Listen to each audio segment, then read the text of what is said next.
We're brainwashing everybody. You will like us. Somebody's mic isn't plugged in properly, probably. That's right. Try Councilor Jan. No, that's the first thing that came to your mind. I'm warped. You have to get on. Probably one of the table mics, maybe. Can everybody just check their mics when the clerk puts on the councillor microphones, which would include everybody? It squeaks. So just make sure it's kind of plugged in there. Or break it. It's fine. It works You great. could speak from the basement. You have the magic touch. I can't turn it on. We're experiencing technical difficulties. Please stand by. Maybe everybody's just gonna have to speak now. Pardon? I don't know. He's just trying to make sure. Not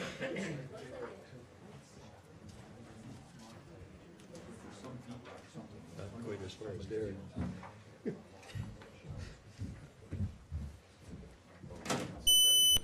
have been doing some work in here, so just have to move that one of the mics so we don't have to speak up.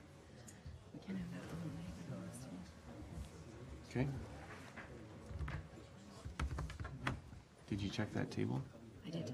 Okay, so it's probably somebody's microphone that doesn't work. Okay, well, Sorry. all right. Good evening, ladies and gentlemen, members of council, staff. I see that we have quorum, and I call this regular meeting for the Town of Pelham Council for Monday, January 21st, 2013 to order. As I indicated at the beginning, we were experiencing some technical difficulties. We still are. If we put the microphones on for the councillors, there is a large squeak. We don't think there's a mouse in here, or they're run by mice. However, we would like to proceed, and we don't want that to hold us up. So I would encourage those speaking, councillors and staff, to please speak loudly so that all in the audience can hear. And it may mean that there's a challenge for Cogeco, and we apologize to you for that. The clerk's going to try one more time here with the microphones. Yeah. So we can't necessarily have that noise through the entire meeting. My microphone, some councillors might say, unfortunately, does seem to work. So does the podium. There's no conspiracy here. The podium does work as well, and we have a couple of presentations this evening, so we should be able to hear the presenters at least, as well as myself. Just ask me, Cogeco to let us know which side it is. It'll help me with IT tomorrow. You wouldn't mind? Okay, if Cogeco could, is Cogeco able to tell us which side? No, the problem is, okay, we don't know. So with that technical difficulty, we will obviously proceed with the meeting. And as I said, we do have quorum. We will begin with an invocation, which I will lead, followed by the singing of the national anthem. And I would ask all to rise.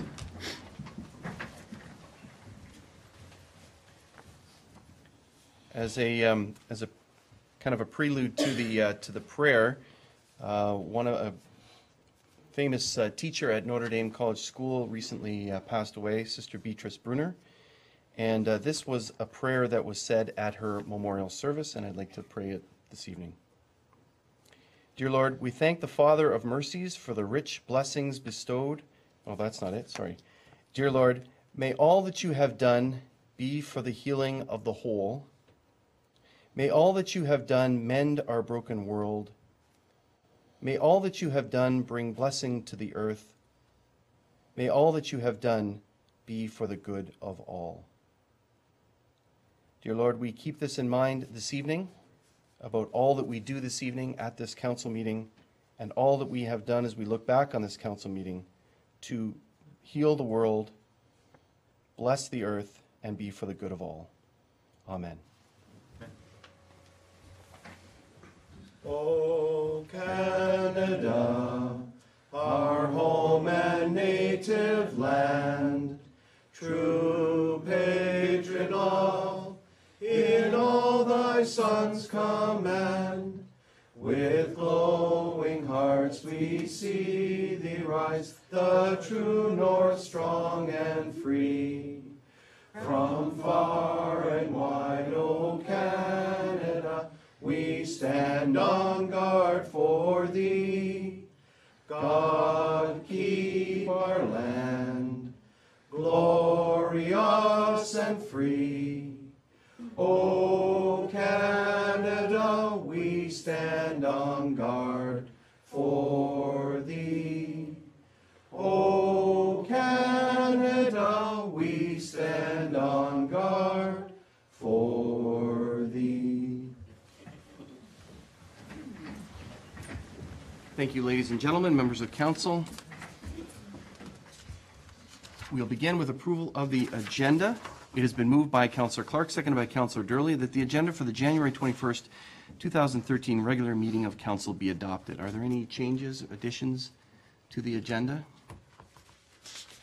Members of council, I see that one of the items that we have on our agenda is the consideration of a new member of the library board. We do have several members of the library board here this evening, and we also have that individual, Mr. Kevin Bullabrook.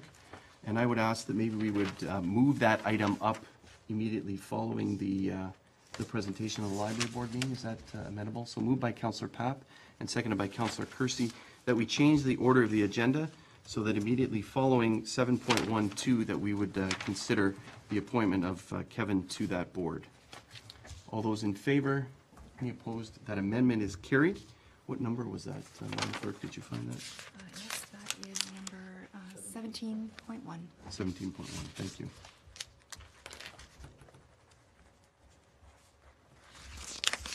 And now, any other changes to the agenda?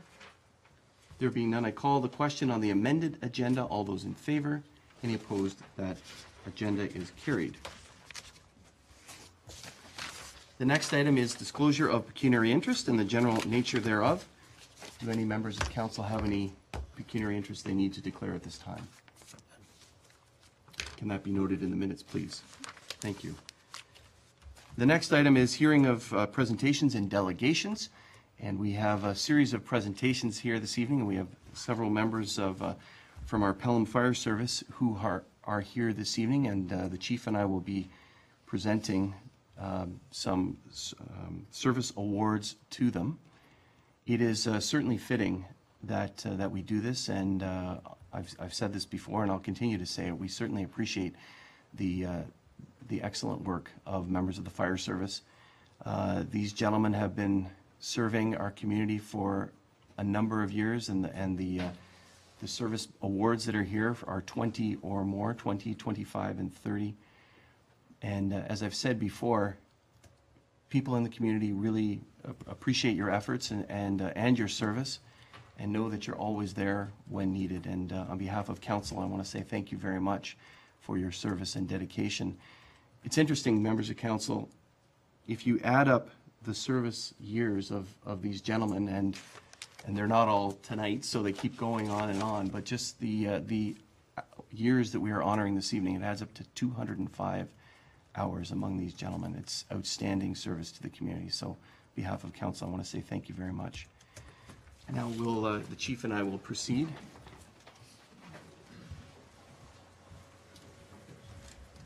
Other DCs come up, please. Go on, Neil. Yep. Yes, yeah, come on. I'll keep this quite a bit going on tonight, so I'll keep this short. It's a real pleasure and an honor to stand up here and honor our 8 firefighters. Unfortunately, there's a couple that had to work tonight, so they're not here, but we have 8 firefighters receiving long service awards, some 20, some 25, and 30 years.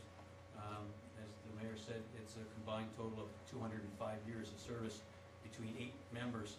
And if it wasn't for your dedication and your commitment to the fire service, not only to Pelham, but as a whole, we wouldn't be where we are today. And I think we're one of the best services there are. So I thank you very much, and I will call your name. Let's give him a round of applause. Yeah.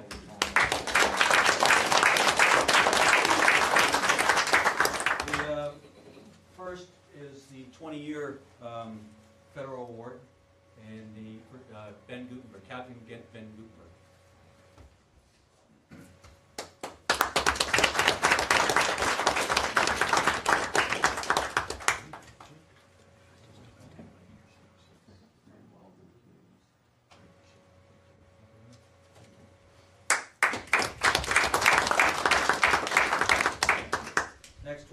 is Lieutenant Bob Cullen.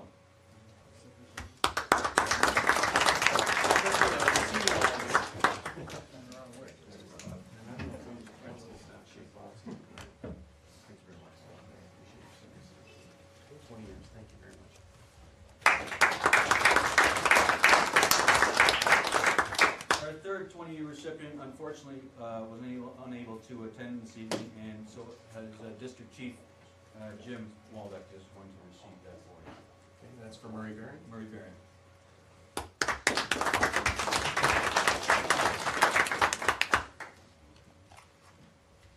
Next award is for a 25-year provincial. Unfortunately, Lieutenant Yvonne Adet couldn't be there to work tonight, so as District Chief Neil Stanley is going to receive that award. Thank you.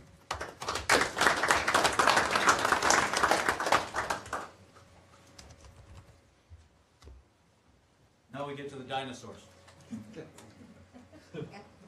30 years.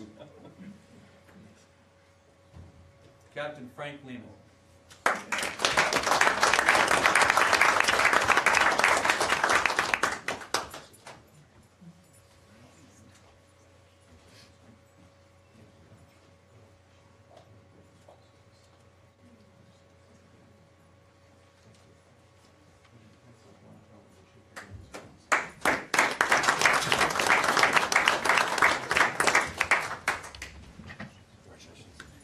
Firefighter Jerry Nobosel.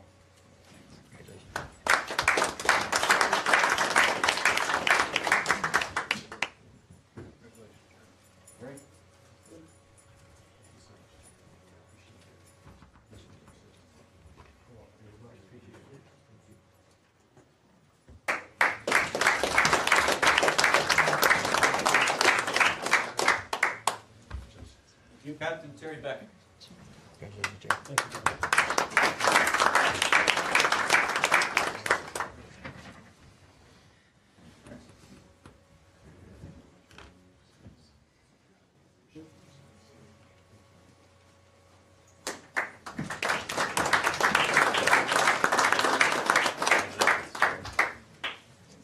And our final recipient, District Chief Owen Simmons.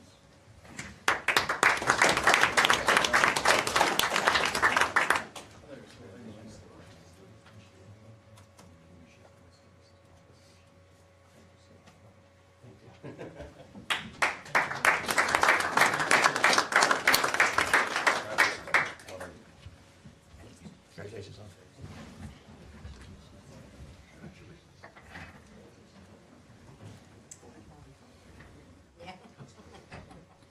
Thank you, Chief. On behalf of Council to all of the recipients and all members of the fire service, I want to say thank you again for your ongoing service to the community, for your dedication.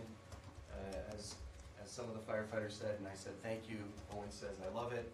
We know that you do love it, and that passion is burning in your hearts as you serve our community. So on behalf of Council, thank you very much.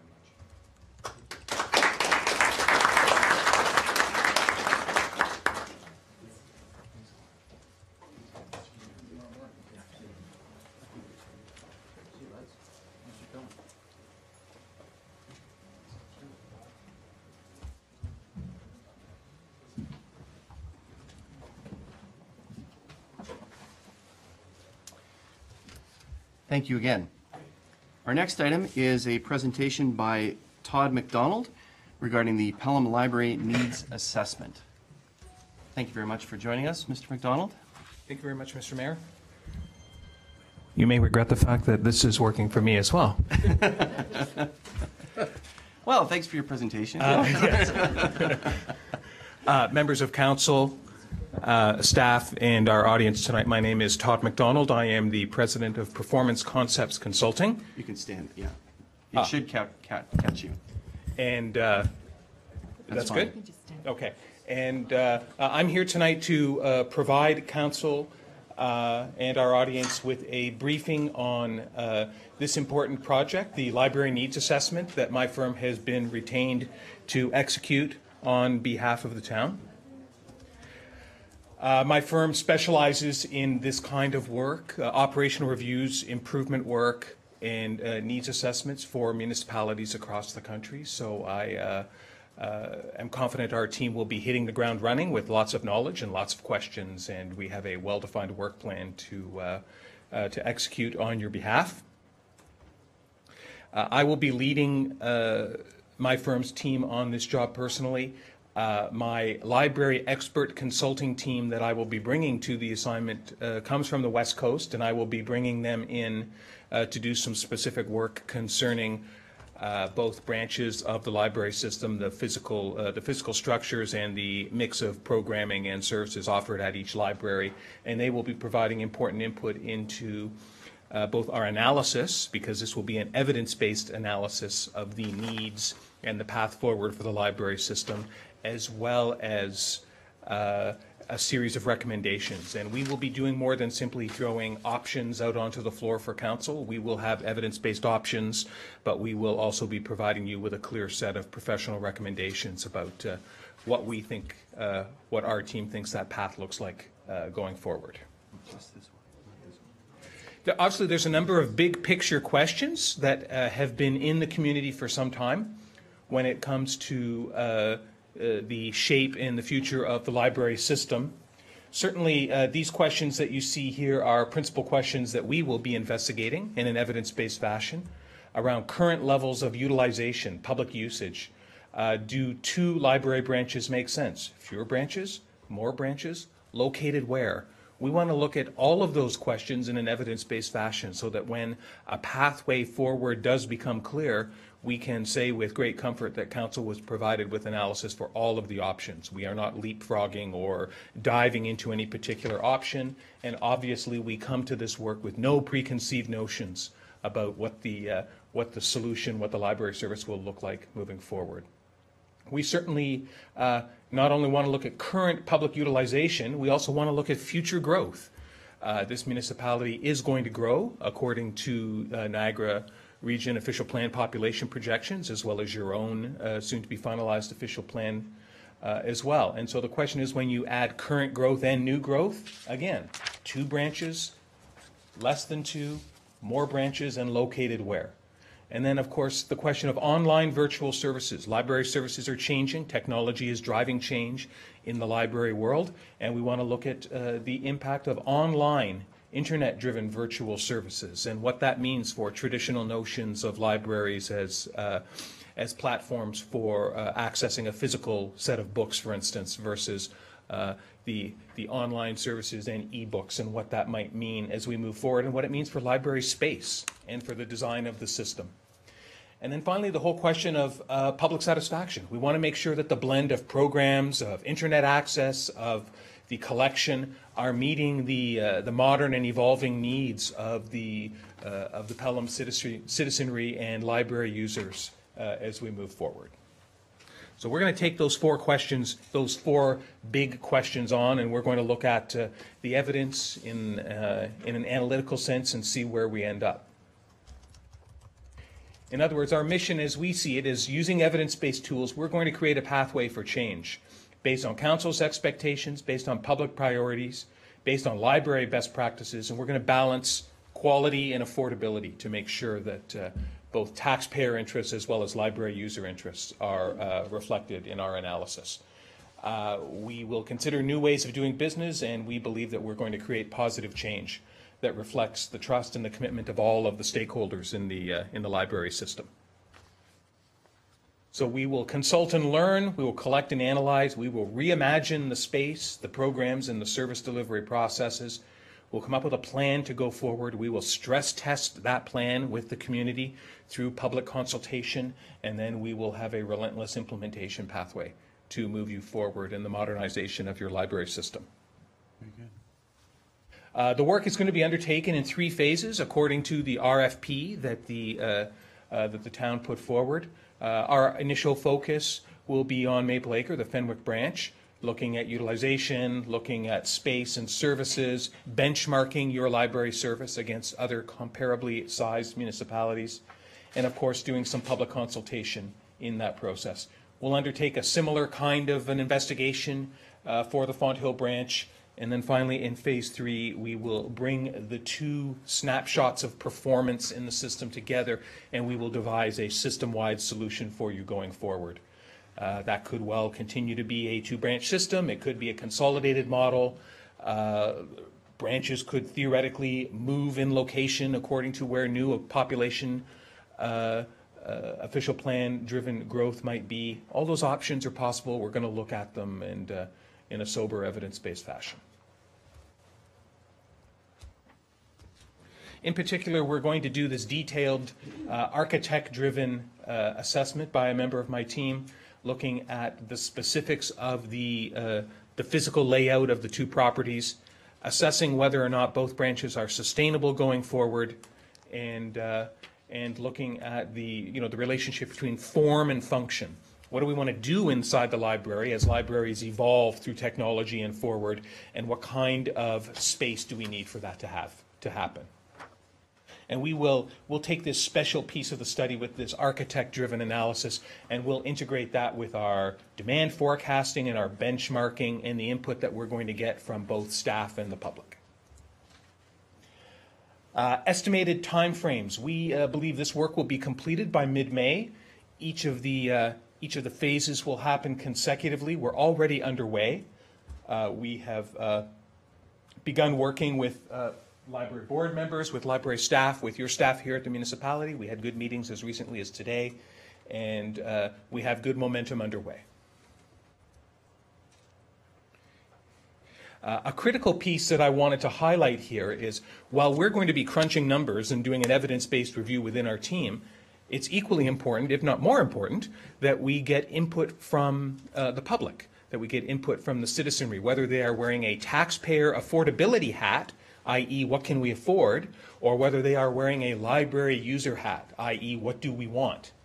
And we're going to balance those perspectives in a series of public input workshops. And I want to highlight, for purposes of Coach Co and for the media and for people in the print media and for people who are here in the audience, we're driving a stake into the sand for the dates of those already, and I want to note them here. So the first public input workshop is scheduled for February the 12th, 6:30 p.m. at Fire Station number 2, which, please, God, make sure that I got it right, and that is the Fenwick Fire Station. That will be followed in March the 26th, with a second public input meeting focused on the Font Hill branch and the performance of that branch, and that is scheduled for March 26th, 6:30 p.m. at Fire Station number 1. Eventually, we will do some more stress test and community consultation work with stakeholders in Phase 3. It's a little far out to hammer a date into the ground yet, but we will be back with the scheduling of that third charrette, if you will, a summit meeting, if you will, to consider what we have learned from phases 1 and 2 and put the big plan together. To sum up, Mr. Mayor and Council, I want to reassure you that, as I said, this is an evidence-based analysis. We know many of these issues have been long-time issues in the community, the fate of various branches and the path forward, and we're confident that we will deliver both a set of cogent and impartial third-party recommendations, as well as the analysis of all the options, so that Council will have confidence that when they make a decision, they will certainly have done due diligence on all of the possibilities. I'm happy to take questions if that's the will of Council, or if that's fitting for your agenda. It is fitting. Thank you very much for your presentation, Mr. MacDonald. Appreciate it. And I wonder if members of Council have any questions for Mr. MacDonald at this time. Councillor Ribiak. Thank you, Mr. Mayor, and thank you, sir, for your presentation. Just for clarity, I know you were talking about a fact-based discussion. Yes. Facts are usually a matter of quantity as opposed to quality. Is your public meeting then designed to do a qualitative analysis of whether the make labels, for example, could be kept? Right, Councillor. So we want to make sure that that we have a number of different disciplines and perspectives that come to the point of making a decision. So we will do our third-party, number crunching of utilization and population forecasts and performance information about the library service. and that's helpful. But it's equally helpful, or more helpful, perhaps, to understand the perspective of users and to understand the affordability perspective of taxpayers. So that, in some respects, will be qualitative, certainly, and we certainly do welcome that going forward, that we have that balance between data and evidence, between opinion and aspirations in the community, and we want to make sure that we balance those. Thank you, Council. Okay, thank you. Other questions? Well, we look forward to working together with you, and you've laid out a very comprehensive plan. So thank you very much for your presentation. And this will be, as you said, a couple of months in the making. But we look forward to certainly the results. Much appreciated, Mr. Mayor, and kudos to your staff here and at the library already for providing outstanding cooperation to get us started. Okay, thank you very much. Thank you for that. And we do have a motion. And it has been moved by Councillor Kirsty, seconded by Councillor Papp, that the information presented by Todd McDonald of Performance Concepts Consulting regarding the Town of Pelham Library Needs Assessment be received for information. Comments or questions to that? There being none, I call the question. All those in favor? Any opposed? None. That motion is carried. Thank you again for your presentation, and we look forward to working with you. Thank you. Now, members of council, we did have a change to the agenda, and that was to consider Kevin Billabrook to sit on the library board. The number was incorrect. I think I said 17.1. It's 13.2. So the clerk has assisted on that. Madam Clerk. 17.1 is the bylaw. 17.1 is the bylaw, but this is the proposal. So it's been moved by Councillor Durley, second by Councillor King, that the application for appointment to the Town of Pelham Library Board be received, and that Kevin Billabrook be appointed to the Town of Pelham Public Library Board. I wanted to let council know that I did encourage Kevin, and who's here this evening, to apply for the library board. He's a retired professional hockey player and just took over the Edward Jones's office here in Fonthill. He has an MBA from Sheffield University in England, earned when he was a pro hockey player in Europe. He and his wife Ty live in Fonthill with their 3 children. He's also a member of the Fonthill Rotary, and he was a little late this evening because I understand he was coaching hockey as well, which is wonderful that he's sharing that. He's certainly keen to get involved in the community. So I wonder if there are any questions from members of council. I didn't think there would be. So I'm going to call the question on the matter. All those in favor? Any opposed? Motion is carried. Thank you very much for stepping forward. We appreciate it. And some of your new board members here from the library here, perhaps they can introduce themselves to you and invite you to the first meeting. So thank you very much, Kevin. Appreciate your stepping forward. Thank you. So now to the balance of the agenda. The next is a delegation from Women's Place of South Niagara regarding the 11th annual Strikeout Violence, and I see Jennifer Dickinson here. Thank you very much for joining us. Thank you. Actually, my name is Melissa. Jennifer couldn't make it. She's ill. That's okay. It's Melissa Stack. I sit at the board of directors at Women's Place South Niagara. What's your last name, Melissa, please? Stack. Stack. S-T-A-C-K. Okay, thank you. No problem. Mayor and council, I'd like to thank you for the opportunity to speak with you this evening about the 11th annual Strikeout Violence Bowling Tournament to raise funds for Women's Place of South Niagara. The tournament is held annually in celebration with International Women's Day, and this year the event will be held on Friday, March the 1st. Women's Place of South Niagara operates 2 shelters in Niagara region, Nova House, which is in Niagara Falls, and Serenity Place, which is in Welland. What do the numbers 1,937,287 and 3 mean to you? The 1.9 million, this is the number of crisis calls that Women's Place received last year alone. 287, the number of women and children who were provided with safe shelter. And 3, this is the number of years that both shelters have been operating at or near capacity. As Women's Place of South Niagara is only partially funded by Ministry of Community and Social Services, we are required to fundraise the remaining portion through private donations, municipal support, and through events such as the Strikeout Violence Tournament. This event raised $17,000 net last year. All funds raised support both of our shelters for women and children and help us maintain the vital operations of our shelter and the programs that educate and counsel women. Without this event, we would not be able to continue the work we do. The Strikeout Violence Bowling Tournament is co-hosted by Women's Place and the Niagara Regional Police Service. The relationship between the police and Women's Place has grown tremendously over the years. We share a common goal to assist survivors of domestic violence and to work hard to ending this unacceptable occurrence in our communities. It is a natural fit for the police and Women's Place to work together to achieve this. This event gets bigger each year, as it is a testament of caring community and that I'm excited to be a part of.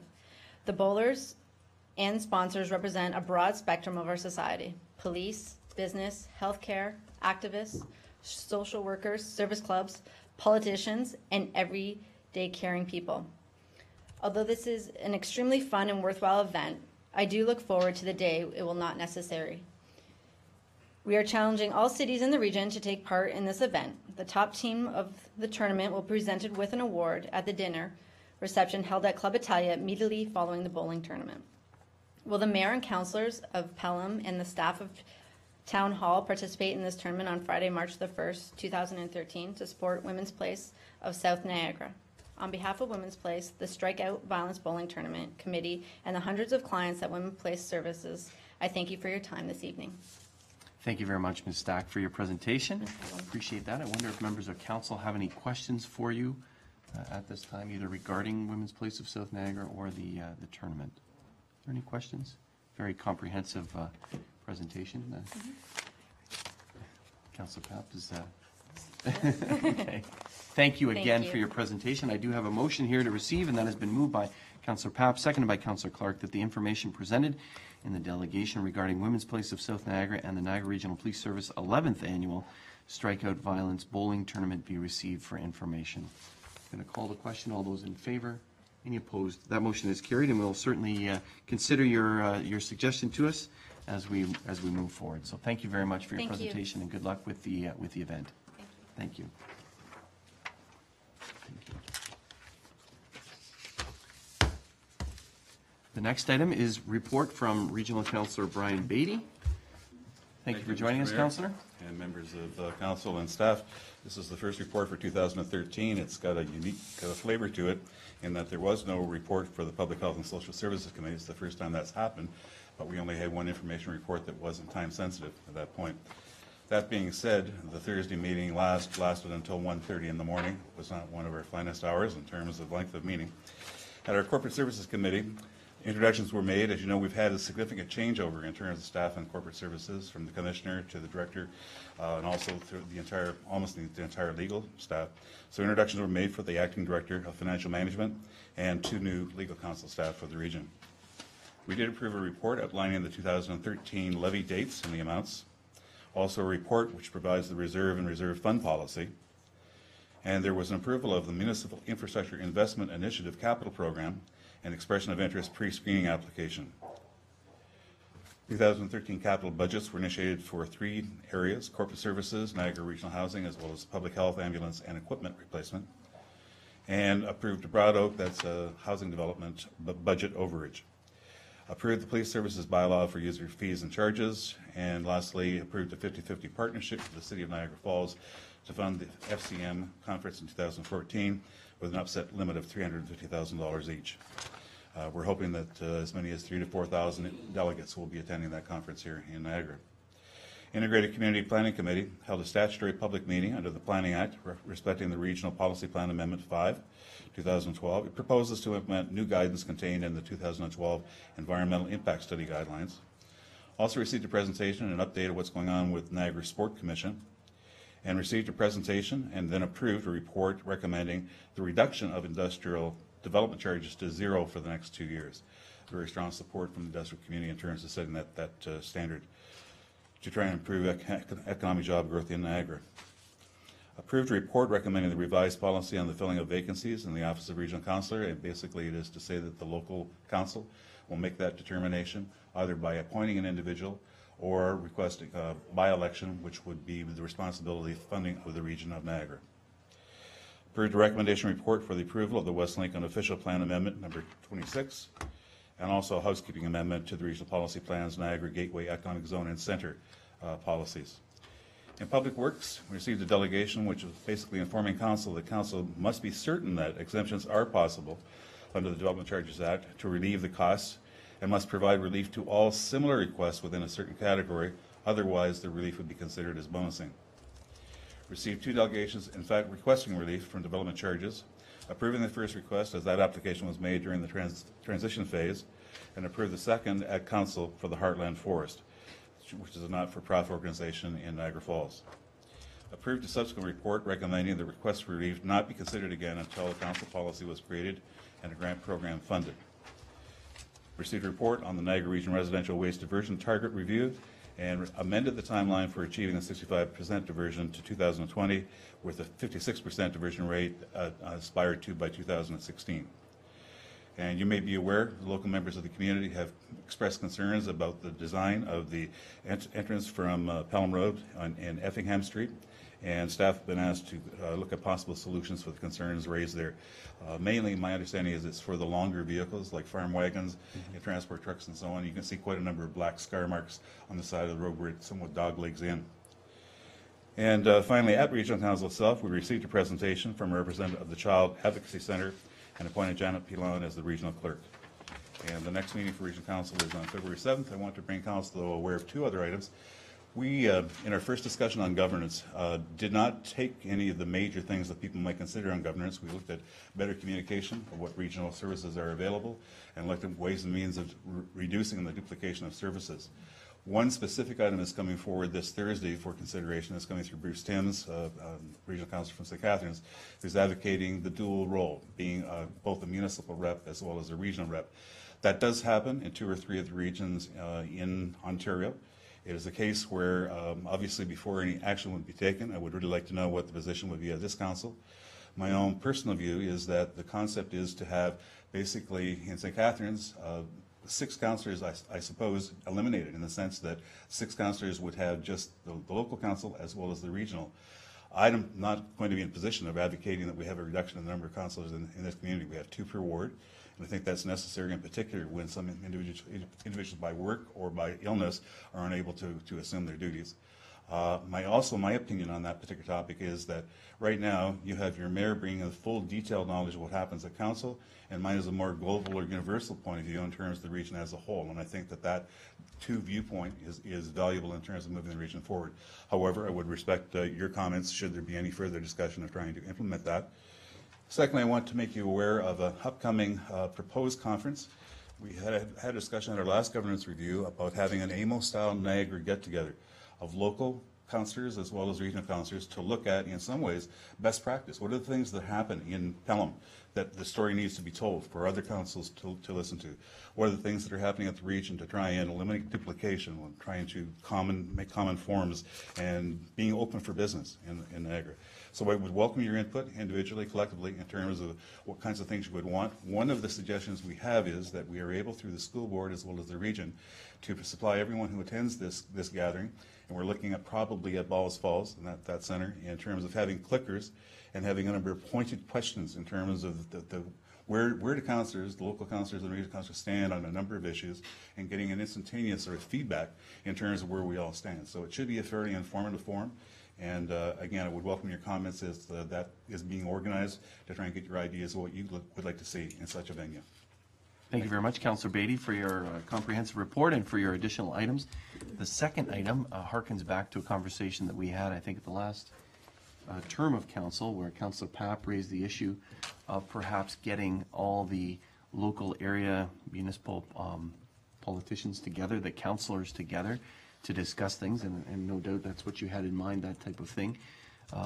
This idea is, I think, taking it a little bit further with very, as you said, very pointed questions. Perhaps yours initially was a social thing. I don't know if you want to comment, Councillor Papp, on that and provide some feedback to Councillor Beatty, and then I'll open it up certainly to all members of council for any feedback they'd like to give to Councillor Beatty or have any questions regarding his report.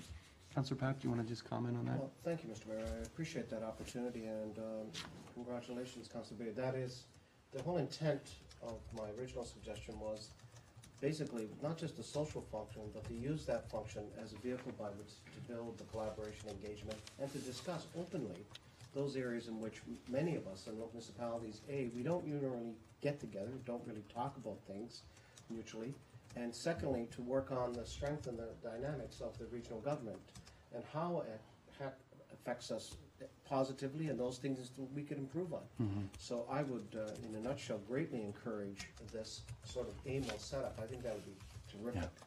And it also builds on the ongoing problems or ongoing challenges we constantly hear about how we are all working together or not working together. And this would be the perfect forum, particularly with my fellow colleagues from other areas. I know for those of you who are new, to meet with them. There was an attempt made, and the mayor remembers, the city of Welland and us did get together to discuss areas of mutual concern and mutual, didn't go too far, but that's nobody's fault. It's just, but now's the time, particularly with everything else that's going on. So I strongly encourage that, and I hope that, I trust you're going to try and do that this year. Is that the Yes, idea? yes. It would be the spring, Councillor Beatty? Spring, we haven't set the exact date for it yet because we're more interested in talking with local councillors. We don't want to sort of lay on Regent's going to give you a program because it should be something that should be advantageous for all of us. The first thing that will come from it, of course, you'll have a package of all the names and contact information for your fellow councillors. We're hoping that to some extent the issue of best practice for the region itself, just to look at the memorandum of understanding with regard to planning and the Conservation Authority, look at the open for business strategies that are trying to be implemented, the IDARTS program that councillors may or may not be aware of, but that it's in the means of, instead of looking at amalgamating communities, looking at getting a common function that will be friendly to the development community and will be a faster process of turnaround for things happening with business wanting to establish itself in Niagara. I think we all have a common stake in that particular venue. There may be other areas as well that we can have some discussion, even to some extent, the issue of governance and various aspects of governance, and where individual councillors from a local perspective and a regional perspective have either some common views or disparaging views, whatever it happens to be. I'm quite excited about this clicker technology because I think it can give us instant feedback on a number of issues. All we need to do, though, is focus and make very clear questions that can be easily answered by answer A, B, C, or D. Thank you very much, Councillor. Anything further, Councillor Papp? Others? I do want to Councillor Papp? just quickly mention that the city of Victoria, the actual Victoria Island, which constitutes almost a similar type of setup as our regional government, had a session like this about a year or so ago. And this was, again, the same idea of bringing people from smaller communities across to talk how, they always felt the tail was wagging, the dog was being wagged around, and they came up to a common understanding about the usage of certain services, how we could share. You mentioned a real good one. The kind of agreements that we have with the region about what we can or cannot use theirs, and we have used their services in human resources, but I couldn't say even more strongly to move ahead on this, particularly at this given time and point when we're talking about governance, talking about economic development, talking about improving everybody's idea of why we would want to live in Niagara. So I encourage you wholeheartedly. Thank you for that reference to Victoria. I wasn't aware of that, and we'll do some research. I see we can reinvent the wheel by borrowing. 2010, I think you'll see that there's some reference. Thanks for that. And I think just on that quickly, and then I see Councillor Clark wants to ask a question or say something. But when we had Councillor Birch from the City of St. Catharines come, one of the questions that I asked was, are you aware that there's a number of communities that work together? For example, Pelham and West Lincoln and Wainfleet tend to work together on some issues like fire services or bylaw or parking, etc. And that councillor was unaware of that. I mean, that could be in addition to any best practices that we might have here locally. I think of something like our water meter program, for instance, would be an outstanding best practice. But even that, with communities, working together with communities, or the Bitterness Road, don't want to leave Mr. Mantle out of this, the road treatment for some of the rural roads, etc., that we work together with other communities for. So sharing of those kind of activities could be a great thing that we can do at this event as well. So Great. thank you. Councillor Clark. Just a question for Councillor B. Just regarding this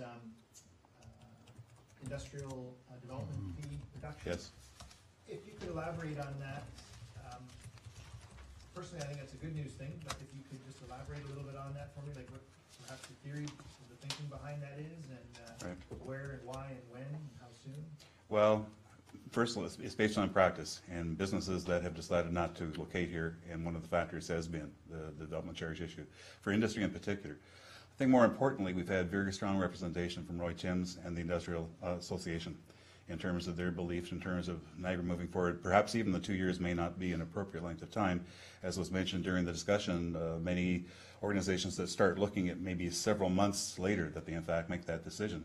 But this will take us to the remainder of this term of council. I wouldn't be surprised that the next council looks at it and possibly even continues that. Because quite clearly we have a number of assets in Niagara in terms of brownfield incentives. We have now the Gateway Economic Zone and Center, the CIP initiatives, et cetera. There's a number of good things that are attracting people, never mind the quality of life that we offer and the climate and so on in Niagara. But we do feel that there are more tools necessary in the toolbox, and this being one. One might argue, could you not extend it to other areas, et cetera? The answer to that has to be a full recognition that if we waive development charges from the developer, it's you and me and everybody, the taxpayers, that are paying for that, picking up that. That's why there was quite a debate and discussion, even a recorded vote on the two that went forward. One was a plastics firm in Fort Erie, but they had made application, I guess, when the old rules were in place and they were just in the process. There is a company struggling to bring new jobs and maintain the jobs they have, bring new to the market. So the decision was to support it. The one with the Heartland Forest, not quite as much. It was supported, but we have to then ask ourselves the question, like at what point in time do the taxpayers get the relief? And yes, NGOs do some really good work, Heartland Forest in particular, but there are a number of those things that I think in the future, personally, I think we as a council are going to have to start making tougher decisions, because it's the taxpayer at the end of the day who pays for all of the relief that the developer's getting, no matter what their goodwill or intention. So right now, our feeling is the industrial. The issue with the Gateway Economic Zone incentives in particular are very much job-oriented. They are sliding scale depending upon the size of the development. They're sliding scale depending upon the number of jobs that are going to be created as a result of it. So it's our way of saying Niagara is open for business and trying to communicate that as best we can to try and turn around. I personally have some very high hopes for the Gateway Economic Zone and Center. We have just invested this year in terms of Port Colborne and the railway company to do an ability of having containers coming from ships to the rail, to trucks, et cetera. That's the last real sort of value-added issue that we have. The transportation that we have with rail as well as road and the canal is superlative. The people who are located in the wind towers at the old Haystana plant are looking at several other industries coming in there. They too are looking at some docking facilities. So to me, I think Niagara has some hope in terms of using the natural assets, the transportation assets that we have, as long as we use the right financial tools to bring companies in. Just to add to that, and I'll try and be brief and succinct. We did have discussions at the Development Charge Task Force, and some of those were, and then this moved to kind of the standing committee, et cetera. But some of the discussions at the task force that didn't necessarily come out of the committee meeting that Councillor Beatty was at. In addition, there are these tools like we're talking about with called the Gateway Zone and Center. It's kind of like a CIP that we have for our downtowns, but for the industrial sector, for industrial lands, and it's more in the southern part of Niagara. But those things, even though Regional Council has approved them, they have to be approved locally. They don't touch Pelham at all, but they touch Welland and parts of Thorold and Port Colborne and Fort Erie and Niagara Falls. So there was sort of recognition around the table that there's a bit of a lag in terms of when those would occur, and so that this idea of a blanket exemption for development charges for industry would work.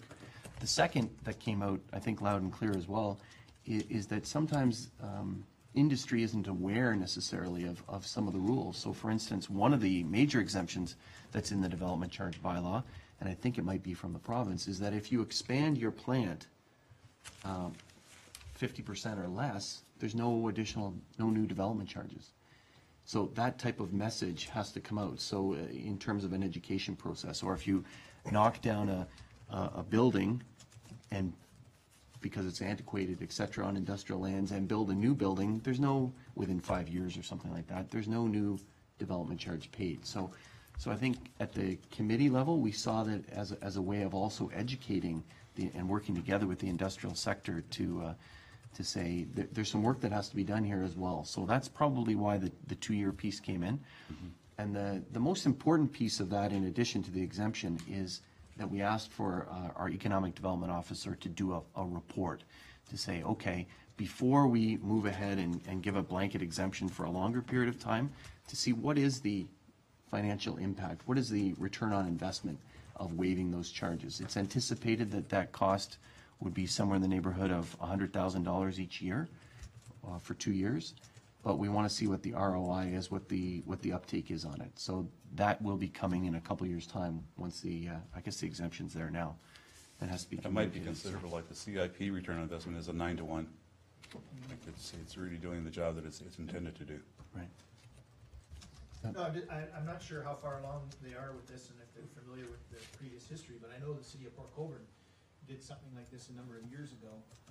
I'm not sure if it was development fees, but I know it was building permit fees for sure, that they waived for a year or 2 years to spur things on. It would just be interesting to, I'm not telling you guys what to do, but to find out what the results of that were. What the results of that was, how well that went. But, no, that's good news if it's gonna help business in any aspect. Good, thank you very much. Others? Councillor Kersey? I have a question about another matter, Mr. Mayor, if I may. Councillor Beatty, I noticed that between the city of Niagara Falls and regional government, there's a commitment of about $700,000 to host the FCM conference. I presume as part of the discussion surrounding that support, there was discussion about the economic impact that conference might have on the community of Niagara Falls and the region in general that would support that kind of funding. Could you comment on that? It didn't at that time. It did when the initial decision was made, and this goes back to the former term of council. And actually, all the parties there, the mayor is not only there, the region chair is not there, economic development, those people aren't there. But at that point in time, the feeling was that we wanted to make this truly a Niagara venue. And what's happening, I'm serving on the committee, looking at the study tours in particular, but hearing what's happening in the other areas. We are doing something which no other FCM has done in the past. We are going to be promoting 3 to 5 day packages of before and after stays and searching at every community in Niagara in terms of what venues they can offer, in terms of attracting people to come and stay for a longer period. Likewise with the study tours, we have a fairly large region, transportation from Niagara Falls to whatever venue. One of them is going to be the Vineland Research Station. We're planning the buses we're going to be using will have on-board video capability, so we're going to be actually running a program, bilingual program, while they're in transit to and from the venues. And so we've asked everybody from Niagara Falls to Fort Erie to Grimsby in terms of if you have some best practice that would be of interest to municipal councillors from across all of Canada. So promoting it in that way, in terms of ensuring that it's not just Niagara. Obviously, Niagara Falls will get the bulk of the immediate economic impact, but what we want to leave is a lasting impression of all that Niagara has to offer. Both by having extended study tours, as well as there are, you're probably aware, companion tours as well, and quite a number, several hundred of people come with their partner for that, to try and expose to the world all that Niagara has to offer. And it's a case where it isn't necessarily true that those dollars are going to come out of taxpayers' dollars, because some of the expenses that are there potentially can be covered up by sponsorship. In terms of people, let's say for the study tour, Walker's Industry, for example, if we're going to be going to see the recycling plant, or we're going to see the composting facility, or their biosolids thing and so on, Walker's Industry may be approached in terms of picking up some of that cost. So we're going to try to do that as best we can. Unfortunately for us, FCM itself has already got all of the big players in terms of the sponsorship for the program. And it's a circumstance where it's a very big undertaking.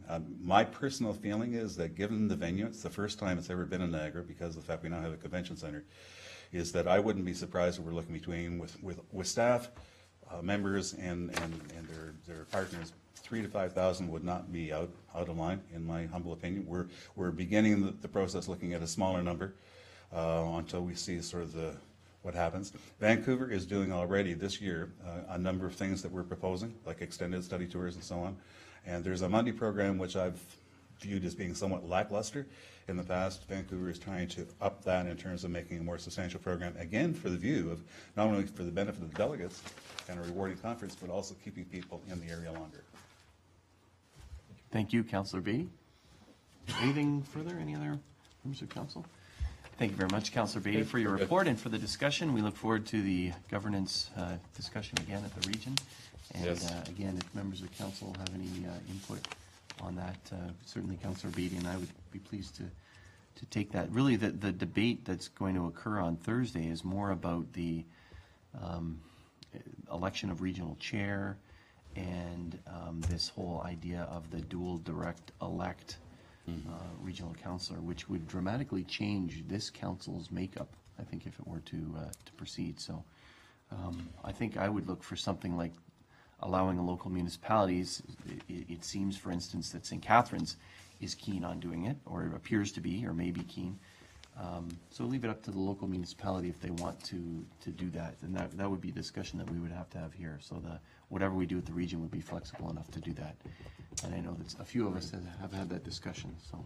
And I see, Mr. Mayor, you have a report coming up a little bit later in terms of the Canada AM program at Yale Crossley.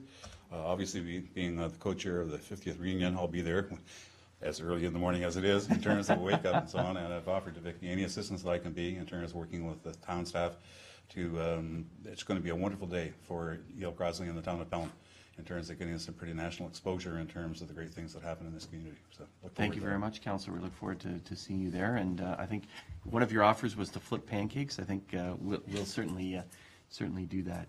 Get me ready for Shrove Tuesday. That's right. Councillor Beatty, just quickly, or Councillor Papp, I'm sorry, quickly for Councillor Beatty. I don't want to belabor this, but I think the issue of governance is very important. And I think besides us individually giving comments, I think it'd be worth our while at some point, Mr. Mayor, and I'll leave that up to you and members, that we have that discussion all together of where we think and how we think about the different proposals and how they've come forward. Some municipalities are doing it that way. I'd be interested in hearing, as opposed to just sending you, Right. individual comments, and I think it'd be worthwhile for us to maybe have that open dialogue of how we see it fitting in or not fitting in, and what are the suggestions. So I'll leave that Okay. in your hands, All Mr. right. Mayor, if all thoughts are agreed. Thank you. I'd be welcome to join in. Yeah, Have no, such a by all discussion. means, Councilor B, and then we would have that kind of, I don't know how you would facilitate, but just, it'd be very important to have that discussion. There's been so much over the years. I've been on both sides as a staff member, and I've seen this, and now we're coming, I think, close. When time has come for us to maybe share our thoughts on that. Okay, Thanks. Mr. thank you. Appreciate that. And we'll have to schedule something, so we'll take that as direction. Thank you very much, Councillor Okay, Beatty, for thank your you. report. We look forward to that. Thank you. Now, the adoption of minutes. It has been moved by Councillor Kersey, second by Councillor Papp, that the minutes of the following council meeting be adopted as printed, circulated, and read. Regular council for January 7th, 2013. Any errors or omissions? There being none, I call the question. All those in favor? Any opposed? That motion is carried.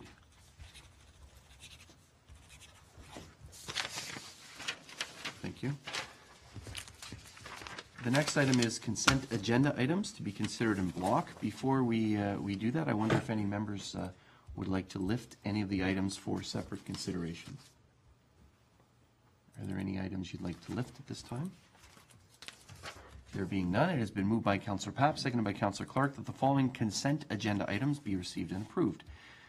11.1, resolutions arising from the January 7th, 2013 Committee of the Whole. 11.2, minutes from the Committee of the Whole meeting of January 7th, 2013. And 11.3, information correspondence items received to January 16th, 2013 as follows. There are 4 items. The first is the minutes of the Mayor's Youth Advisory Council from November 27th, 2012. The second, Renewable Energy Facilitation Office, Ontario Ministry of Energy, the FIT Guide. The third, the T. Roy Adams, Humanitarian Award nominations. And the fourth is a media release from the region of Niagara regarding Age Well at Home forums, which are coming up. Any items to discuss from members of council you'd like to highlight, or questions regarding any of those items? Councillor Papp? Just quickly, item 11.3.4, the report that's been released by the ministry with respect to how we will be dealing with our elderly population in the next few years is crucial, particularly in light of the debate that goes on about more long-term care beds, the issues of Alzheimer's, the issues of the effects that an impact that has on acute care. So I would strongly encourage citizens of Pelham to attend this. because it'll set the stage, as you know, Mr. Mayor, as we start looking at how you plan out the services for the region's delivery of senior services. And I know we mentioned this last couple of weeks ago that some of their current long-term care facilities will be up for redevelopment, and questions will be raised as to how should this best be done. So I would strongly encourage members of the public and any other interested professionals to attend, because it'll set, I imagine, the policy direction for the region as to how they deal with it. Thank you. Okay, thank you very much, Councillor. Others? There is one item here, it's correspondence item number 2, Renewable Energy Facilitation Office, Ministry of Energy. And I just wondered, I recall a motion that we had around this table back in September about the idea for a FIT program, and I wonder, Mr. CAO, if you can give us any update on this. I see that they're opening up some of the FIT programs. Can you give us an update either now, or if you're not prepared for that, maybe at your next report? Can you give us some insight into that, please? Yes, Mr. Mayor. The staff has been monitoring the changes to the FIT program. We have been investigating opportunities for retrofitting some of our existing municipal buildings, and I have had some meetings with some of the providers in the field. We're also looking at any potential new municipal development to include this as part of it, and I've had some ideas provided to me about perhaps looking at investigating ways that we could lease out existing municipal buildings for a third party to use them for a FIT program. So those are some of the areas that are on the radar right now, and that we're looking at exploring further. Okay. Well, perhaps you can keep us apprised of that as well as it moves forward. Thank you very much for that. Anything further from members of council? There being none, I call the question. All those in favor? Any opposed? That motion is carried. Thank you. The next item is information correspondence items. Correspondence items requiring action. The first has been moved by Councillor Clark, seconded by Councillor Durley, that the correspondence from the Canadian Imperial Bank of Commerce regarding the placement of disabled parking spaces in the downtown Fonthill area be received, and that the Mayor and Chief Administrative Officer be directed to meet with representatives of the CIBC to review alternatives to ensure accessibility. Comments, questions on this? Councillor Papp? We gotta fix it. We have to come up with some, no, that's all. There's not a day that goes by that I'm sure other members of council have heard the same thing. We've got to somehow come up with a solution to this. Okay, thank you. Councillor Kersey? Mr. Mayor, I'd just like to follow up on Councillor Papp's comment. In fact, we've gone the extra mile to provide disabled parking. We now have 2 in our downtown core, where previously we had 1. I think also the CIBC needs to be part of this solution, and they need to step forward and look after their customers as well as looking to the town to provide an immediate solution. So we've done our bit. I think now the CIBC needs to have a look at their operation as well. You know, when we received this letter, you can look at it. It seems that we did have the discussion a few meetings ago, and this is a response to that in the media. And I think it was felt, the CAO and I felt that probably the best way, instead of to talk about each other, you know, in different quarters, the best would be to meet face to face to see if we can come up with some sort of solution, as Councillor Papp indicates. It can be something as well that we can maybe address later on in our meeting if we want or not, in the downtown guidelines, design guidelines or not. But I think for starters, perhaps we should meet again. We have met with the manager, but meet again with the manager and see if we can come up with some possible solutions. So that's the idea. If that's okay. Anything further on this? There being none, I call the question. All those in favor? Any opposed? That motion is carried, and we'll certainly keep council informed with the results of that meeting. The next item, so we did one of these, so this is for the second individual. It has been moved by Councillor Durley, seconded by Councillor King, that the application for appointment to the Communities in Bloom Committee be received, and that Sandra Harding be appointed to the Town of Pelham Communities in Bloom Committee. Any discussion regarding this matter? I noted that Ms. Harding works with the Brain Injury Reentry Niagara. She oversees the agency's accounting and financial functions. She does have a diploma in business administration and is a CGA and received that in 2002. In addition, she's the treasurer for the CGA Niagara chapter and sits on other boards, and is married and has a couple of kids, lives in Fawn Hill. So again, a very qualified candidate as well to serve, and I think that speaks to the volunteerism that's very rich in our community. And so we applaud individuals like Ms. Harding and Mr. Bullabrook earlier, and others that are volunteering in our community. So I'm going to call the question. All those in favor? Any opposed? That motion is carried. And again, thank you for stepping up and getting involved in your community. Thank you. The next item has been moved by Councillor Durley, seconded by Councillor King. The correspondence from Bob Gibson and Diane Kelly advising that they have submitted a leave of absence notification for Canada Day 2013 event be received for information, and that the clerk be directed to advertise for applications for the Town of Pelham Canada Day Committee. Comments, questions? Seems they'll be traveling at this time. Councillor Kersey? Thank you, Mr. Mayor. I'd like to move an amendment that a letter of thanks also be sent out at the same time to Bob Gibson and Diane Kelly for their years of service. Okay, thank you. Seconded by Councillor Papp. I'm going to call the question. All those in favor? Any opposed? That motion's carried. Thank you for that. We certainly appreciate their service and the members of the Canada Day Committee, many years of dedicated service. They need a little bit of a break this year so they can travel. Anything else? I'm going to call the question on the amended motion. All those in favor? Any opposed? That motion is carried. Thank you.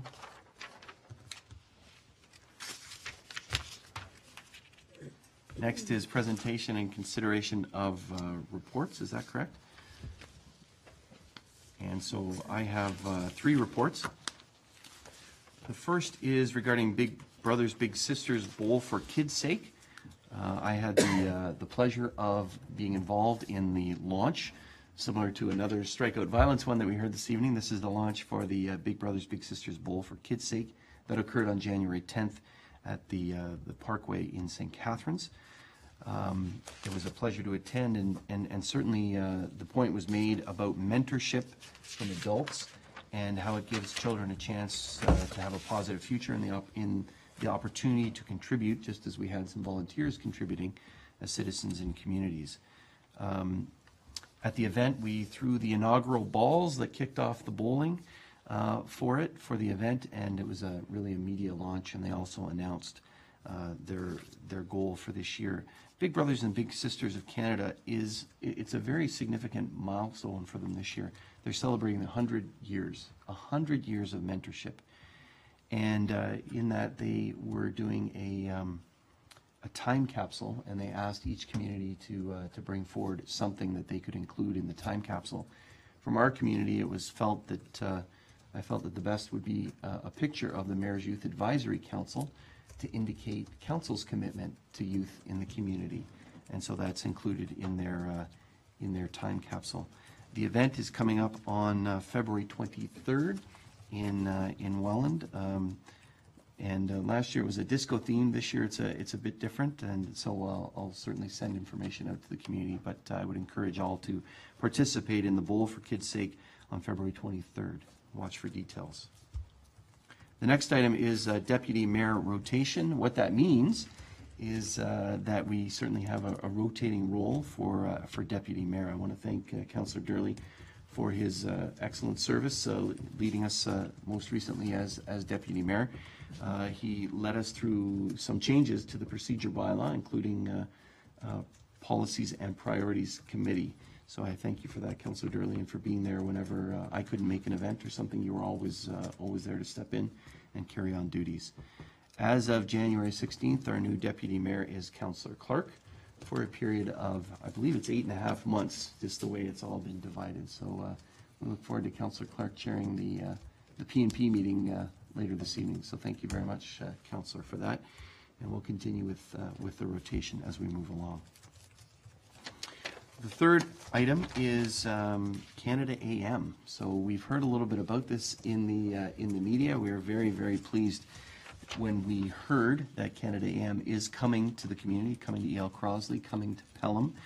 And it's to announce the community fund winners for the Aviva Fund. We have not heard whether Pelham is going to be receiving any money. Of course, our fingers are doubly crossed, and we are very, very hopeful that that might be the case.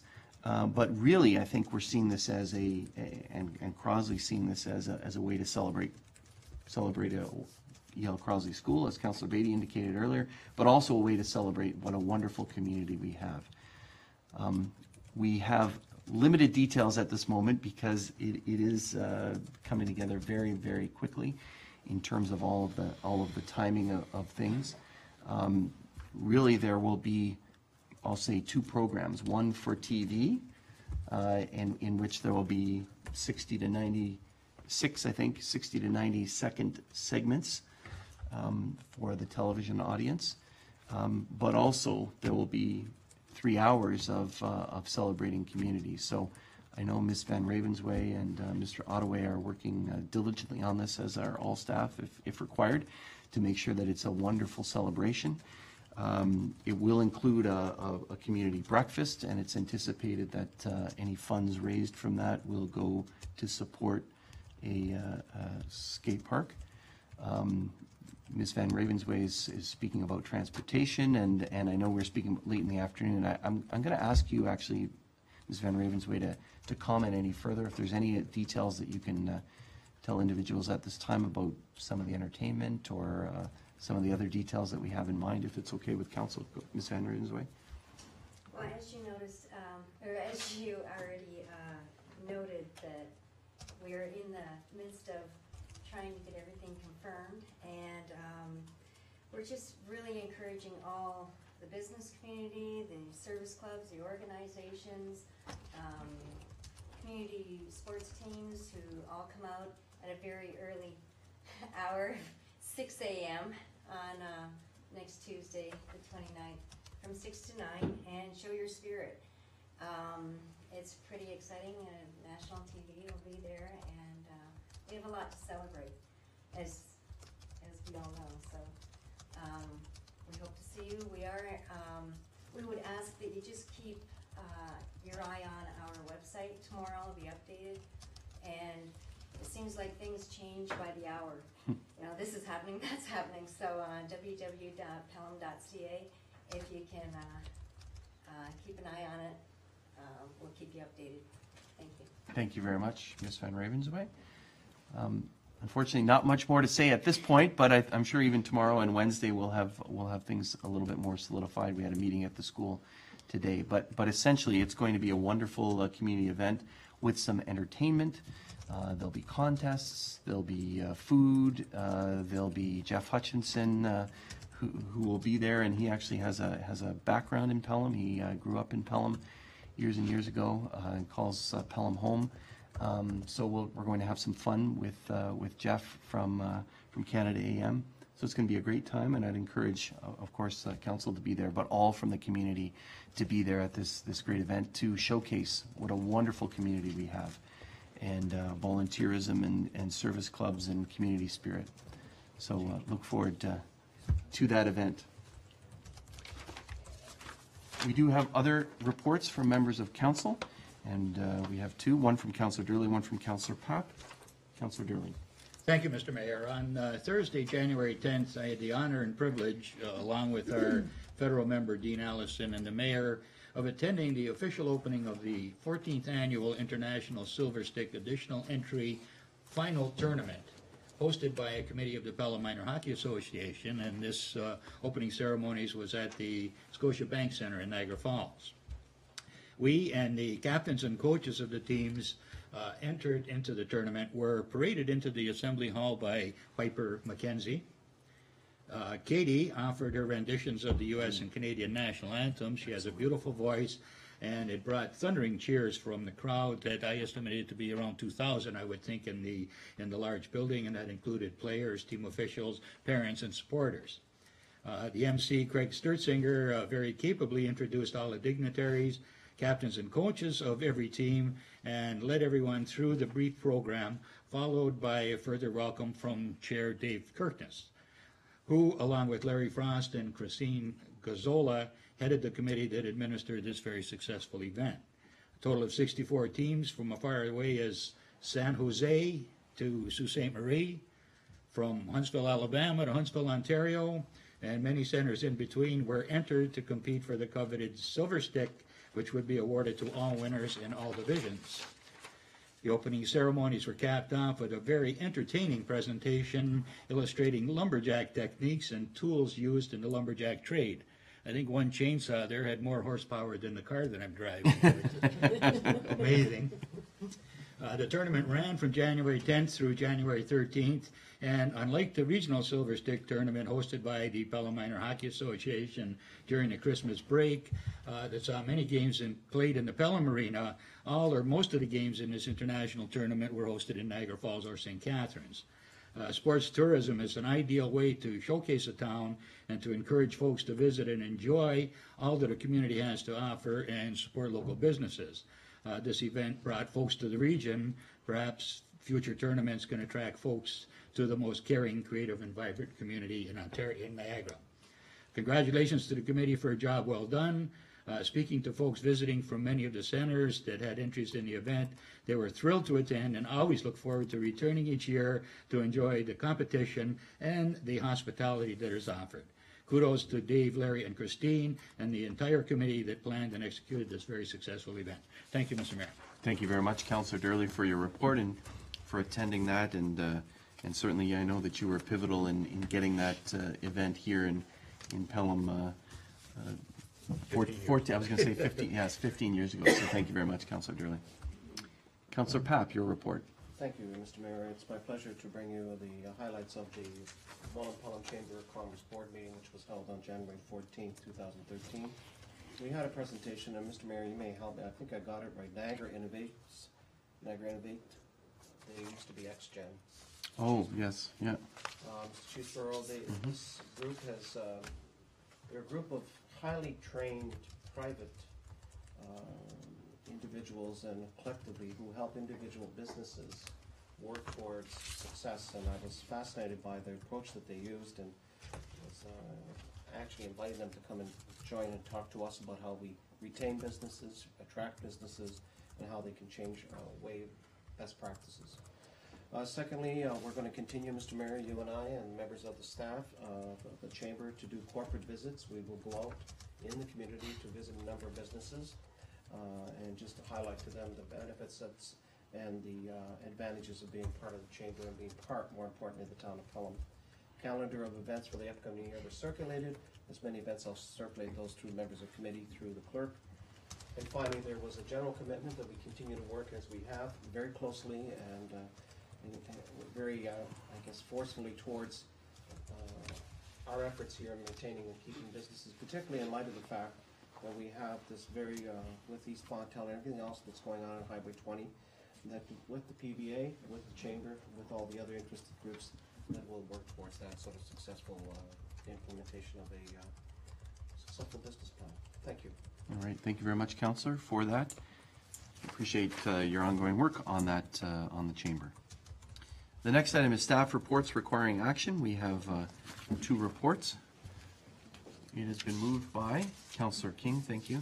Seconded by Councillor Durley. The Council received issue sheet for agenda item 14.2.1 regarding the arena lunchroom, and that the recommendation contained therein be approved as follows. The Council approved the construction of a portable lunchroom office space at the arena, and that the amount of $142,090 be funded from the Recreation Reserve. Discussion regarding this item. Councilor Gurley? Thank you, Mr. Mayor. The idea of a portable structure to house the lunchroom and meeting rooms, I'm sure, at the arena is an excellent one, since such a structure, although primarily used to accommodate staff at that location, it allows for relocation in the event that a shelter or control center, for example, need to be established for special functions and/or emergencies. One question that comes to my mind is, in my experience, a facility that is there for people to use as a lunchroom would require several services, obviously electrical hookup, hot and cold water so people can wash their hands, and washroom facilities and so on and so forth. I'm wondering if this would be a challenge at that location, and if in fact it was located at another location, and although I'm sure we do have vehicles suitable to move this thing around, are we assured of that, or are we looking at something that may cause us challenges in the future if we do obtain this thing? And I, through you, Mr. Mayor, to staff that may be able to answer these questions, or at least give us some insight as to my concerns. Thank you very much. Mr. Mann? The site is serviced. There's a water and sewer right there in front of where we propose to put it, which will be at the east side of the arena. And it's not easily relocatable. It'll sit on foundations. There won't be wheels on it. It's like kind of like two trailers side by side and fastened that way. So it's more like a school portable, that kind of idea? Okay. Okay. Councilor? So it's not a movable structure then. Okay, thank you for that clarification. I misunderstood from the report I read. Thank you. Okay, thank you. Others? Councilor Kersey? Thank you, Mr. Mayor, through you to our Director of Infrastructure Services. I was wondering if there's been consideration to modifying the community room that's above the main lobby in the arena and using it during the course of the week as the lunchroom for staff. Also, as a secondary question, I wondered if we've looked at acquiring a used portable. There are suppliers out there that do provide used units, and I wonder if we've looked at that in terms of cost efficiencies. Mr. Mann? We've looked at using the upstairs area. It's booked on a irregular basis, whether there's various activities, summer camps, that sort of thing going on there. So it really isn't suitable for that. I don't believe we investigated a used type of office washroom, lunchroom area. It's simply a request for proposal. These are the specifications. This is what we want to do, that sort of thing. As a follow-up, Mr. Mayor, as well, have we done a cost comparison to actually building a building which is the size of a suitable lunchroom? We have washroom facilities, et cetera, already provided in the arena, so we wouldn't have to necessarily provide that. But to provide a building addition to the existing arena, it might be somewhat less costly than what we're being proposed here for this portable unit. I don't believe we examined that. I believe that the costs are substantially higher though to construct something like, whether it be on a slab on grade sort of a structure, but the intent was to provide separate washroom facilities and showers, change rooms, that sort of thing for staff as opposed to the general public. So it goes far beyond the lunchroom, basically. Yes. Okay. Councilor Clark? Question to Mr. Merrill. These requirements, like for a shower and washrooms, is that something that's legislated to us to provide for staff? And the building's been there for quite some time, and we've never had this. Mr. Mann? I couldn't comment on that. I think it's identified in the report of health and safety type of issues, but I really can't comment on that. If your CEO can comment, if you want, Councilor. Mr. CEO? Thank you, Mr. Mayor. This has become a workplace health and safety issue that has been raised by members of the staff as well as members of the Workplace Health and Safety Committee. We have a situation where staff are being exposed to noxious fumes, i.e. the Zamboni room, for lunch room facilities, food preparation. We also have gender issues with changing facilities in an open area, sharing of locker spaces, and general cleanliness, access to suitable potable water and facilities for staff to perform basic hygiene. So although there isn't, I couldn't say there's a legislative requirement, there certainly is a workplace health and safety requirement. And I certainly recommend to this council to proceed. We did not look at a stick-built addition. We were very desirous to look at something that could be used in the location temporarily or for a shortened period of time until key decisions were made on the arena itself. And there has been some planning around relocating that structure to a different facility. So although it's not something you just hook up a truck and pull it away, it is definitely movable and it is mobile, and it is something that we would consider relocating to another facility, for example, Tice Road, depending on various organizational changes in the future. Again, alternatives. And the only reason I'm bringing this all up is because of the cost of it.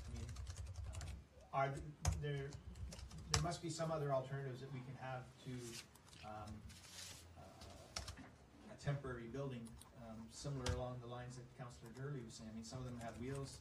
I'm aware of construction companies that have container type things. Now, they're not the most attractive, but if they're just being set on the parking lot behind the arena and they're only there temporarily, when we're finished with it, we can sell it. That may be, I mean, let's go down a bunch of roads here, and then even this building that we're proposing here. We're saying that it's transportable or portable down the road. What are the costs involved in relocating that building, say within a 5-kilometer circle? What does it cost to pick that building, take it apart, pick it up, and move it? Are we inviting, you know, a bigger cost in moving it than what it's worth to move? So I just think why don't we just take another 2 weeks, look at some other options, some other alternatives. I can, if you're interested, supply some names of alternate equipment, but I'm sure anyone going online today can find that type of stuff too. And if we could just take the time to explore other alternatives. Okay, thank you. And then I have one other thing. Yeah, go ahead. We mentioned, Tice Rose. Are there showers? I've not been in the Tice Rose building, so I don't even know if there's showers out there. Mr. Mantle? There are showers. Okay, thank you. The clerks, we're going to come up with if you want to move that, we could refer it back to staff if you want with additional information. So if you consider that, I will note Councillor Ribiak has some questions. Thank you. Just for my education, perhaps for that of others as well. I was around in 2009, so I'm not sure I'm familiar with all of the background. I'd like to know how many people will be serviced by this, from what departments, what have they been doing up until now, and this is suggested as a portable building, so presumably there's some sense of a point in time when this building will no longer be needed. I'd like to know what that would be too. Mr. Mantle?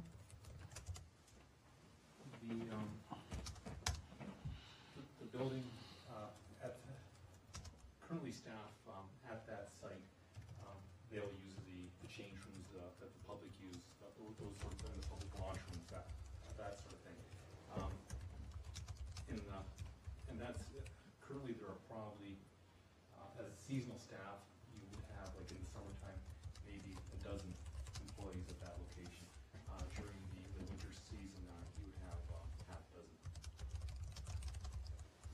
Thank you. Councillor?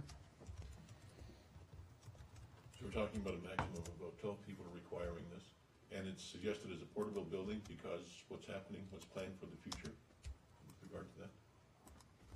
Well, why is it being suggested as a portable building as opposed to a permanent one? Mr. CEO?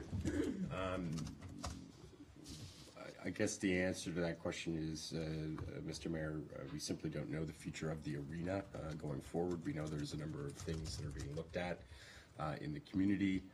We know that there are currently repairs going on with the arena, and there needs to be future discussion about what the arena is going to look like moving forward. Rather than invest in a stick building that would have to be arguably torn down if there was changes to the arena facility. It made practical sense, and there was cost savings with regards to a portable building that could be relocated into a different facility. The other part of it as well is, there are some administrative reorganizational issues that we are looking at. If we do relocate some of the staff from the arena facility to Tice Road, that would create similar capacity issues with access to lunchroom facilities and bathrooms, and we felt that could be a good solution for that problem as well. That's some of the rationale behind the thinking with regards to this. Thank you. Councillor? Thank you, that clarifies the issue, thank you. Okay, thank you. Others? Councillor Papp, did I say no? No, I just support it. Maybe we'll just get a little bit more details on options, and we'll bring back a couple of it, just explore those possibilities. Okay. How many square feet are we talking about here, Mr. Mantle? Is it about 600, is that right? I would think it's about that. Is it the size of sort of a classroom? 20 feet by 40, I would think. Okay, so it's a bit bigger than that. Okay, thank you. So there has been discussion that, and Councillor Clark made it, that perhaps we want to review this, or refer this, I'm sorry, to staff, so that additional information, like we've asked, can be provided. Councillor, do you want to make that motion now, or do you want to? I would like to make that motion, but I'm Okay. not sure how clear we have to make it. One of the things, going with this proposed building would be a relocation cost of that building within, say, a 5 or 10 kilometer distance. Mm-hmm. And then, other alternatives to portable type buildings. Okay, thank you. Councillor Papp, do you want to second that as you indicated? Okay. Happy to do that. Councillor Durley to the motion? Who are we referring this back to? It has to go to some staff at WCAO, or where should that be going to? Mr. CEO? Mr. Mayor, I would suggest that we defer back to my office, and I'll delegate the work from there. Okay, thank you. Anything further in terms of instructions, things that we're looking for? I think some of that was captured earlier. Councillor Clark captured some of that. Councillor Papp? Just a quick question, Mr. Mayor, through you to the CEO. I see we had applied for provincial infrastructure funding. So just so I'm clear, or other members, we haven't heard the status of that, have we? We did. So that would be, or maybe I misread it. We have the money?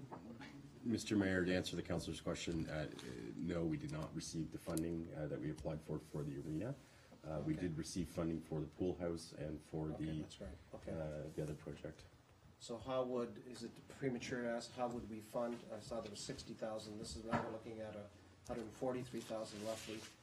How would we fund the balance? I think the report indicates it's out of the recreation reserve. Strictly out of the reserve. But it would be, I think one of the other additional items would be how much is left in the reserve, what does that Well, that's reserve what I'm look saying, like, is you're gonna- those kind of things. The That money information isn't in the report. That's correct, Mr. Mayor. I mean, the money may be there, but I mean, it's double what we anticipated it's gonna cost. So as long as we can reconcile that, then we'll see that in the next detail. Thank Okay, you. so we'll add that additional information in terms of funding and how that, what that reserve would look like going forward. Anything further in terms of instructions? Okay, then I'm going to call the question. All those in favor? Any opposed? That motion is carried. Thank you. So look forward to that coming back.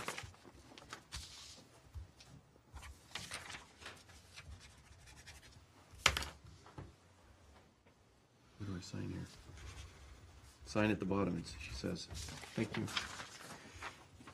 The next item has been moved by Councillor Ribbiak, second by Councillor King, that Council receive issue sheet for agenda item 14.2.2 regarding the reallocation of budget funds, and that the recommendation contained therein be approved as follows: that the excess funds from the SCBA capital budget be directed to cover the costs of renovations for the bylaw services office area at Pelham Fire Station number 1.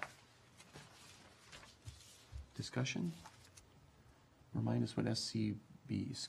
Self-contained breathing apparatus, Mr. Mayor. Thank you. Self-contained breathing. I was going to get it wrong. Self-contained breathing apparatus. Discussion to the motion. Councillor Papp? No, I don't, I guess I'll talk to the chief after about the old equipment. I don't wanna confuse it, because there was discussion previously about this, so I'll leave it, I'll withdraw it. Okay, so this is a funding issue as opposed to... No, I'm not gonna pursue it. Okay, thank you. Thank Councillor Rubyak? Thank you, Mr. Mayor. I just want to make comment at both ends of this. First of all, great that we were able to accomplish what we needed to with the savings of $20,000.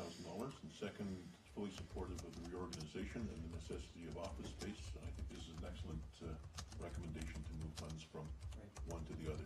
Try to leave us with a net positive as opposed to net negative in every possible sense. Thank you. Thank you, Councillor. With that being said, I'm going to call the question. All those in favor? Any opposed? That motion is carried. Thank you very much.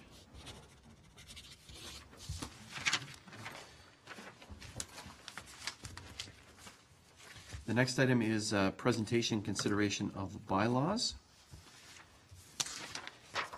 It has been moved by Councillor Ribbiak, seconded by Councillor King, that leave now be given to introduce the following bylaws and dispense with the reading of the bylaw, being a bylaw to amend bylaw 3217, which is confirming various appointments to boards, commissions, and committees of the town of Pelham, and to appoint Sandra Harding to the Communities in Bloom Committee, and to appoint Kevin Billabrook to the Town of Pelham Library Board. And the second being a bylaw to amend the zoning bylaw 1136, which is from 1987, as amended regarding 529 Weber Road. I'm going to call the question. I presume there's no discussion. I'm going to call the question. All those in favor? Any opposed? That motion is carried. It has been moved by Councillor Ribbiak, seconded by Councillor King, that the following bylaws have been considered at first time be numbered as follows: bylaw 3330 and 3331 be now considered a second and third time and passed, and the mayor and clerk do sign and seal the same, any rule of council to the contrary notwithstanding. All those in favor? Any opposed? That motion is carried. Thank you. The next item is motions and notices of motions. We do have a motion that Councillor Papp indicated to us last meeting in a notice of motion, and it has been moved by Councillor Papp, seconded by Councillor Durley. Whereas the vitality and sustainability of the Welland County General Hospital must be ensured for the foreseeable future. Whereas notwithstanding the spirit, intent, and thrust of Dr. Kevin Smith's final report regarding restructuring on the Niagara Health System, any new South Niagara Hospital will not be constructed within 6 years of being approved. Whereas all new and replacement of clinical equipment must be funded by local donors' money through our local hospital foundation initiatives. Whereas the town has previously contributed to the foundation's capital campaign over the past decade. Whereas the current mammography unit, which services over 7,000 women annually in the South Niagara area, which includes Welland, Port Colborne, Pelham, and Wainfleet, is outdated and urgently needs replacement. Therefore, be it resolved that the town of Pelham commit and contribute an annual amount of $20,000. I'm seeing for 5 years. That's where the 5 came from. Forgive me. $20,000 for 5 years, commencing 2013, for a total of $100,000 toward the purchase of a digital stereo mammography unit to be located at the Welland Hospital site, and that the funding be derived from the town's annual operating reserve, if feasible, or be designated as a town annual capital budget item. Sorry about the mix-up. Councillor Papp, you want to speak to it, and then Councillor Durley? I like you increasing it.